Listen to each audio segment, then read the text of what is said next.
And now the Independent National Electoral Commission has disclosed that it would publish the final list of presidential and National Assembly candidates for the 2023 general elections on September 20th and October 4th for governorship and House of Assembly elections. The chairman of Inec, Mahmoud Yakubu, disclosed this at a two-day meeting organized in collaboration with Center for Democracy and Development, CDD, on conducting elections in volatile security environment. And Benedict Uku has more on this story.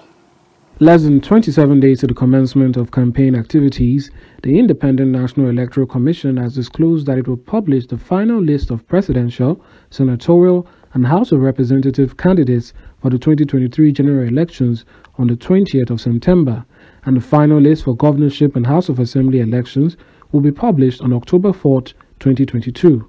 At an event organized by Inec in collaboration with the Center for Democracy and Development on conducting election in volatile security environment, the Inec chairman Mahmoud Yakubu said that there is need to respond to some security threats ahead of the general elections.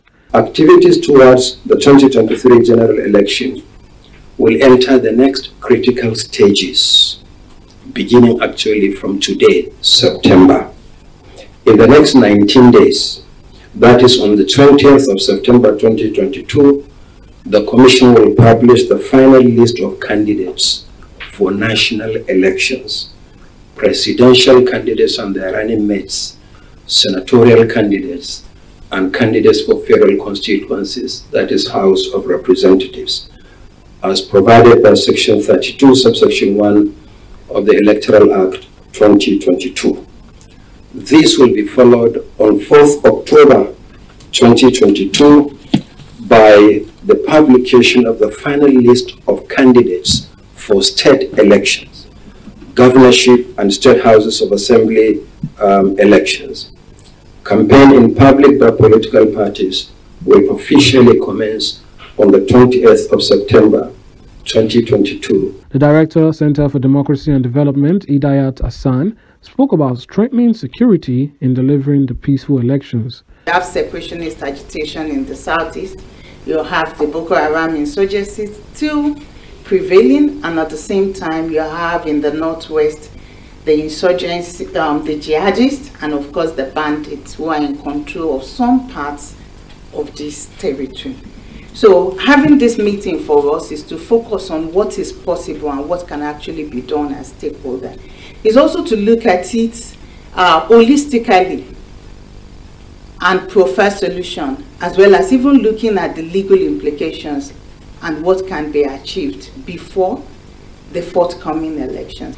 It's also not a problem that Inec can actually fix, because they did not create this problem.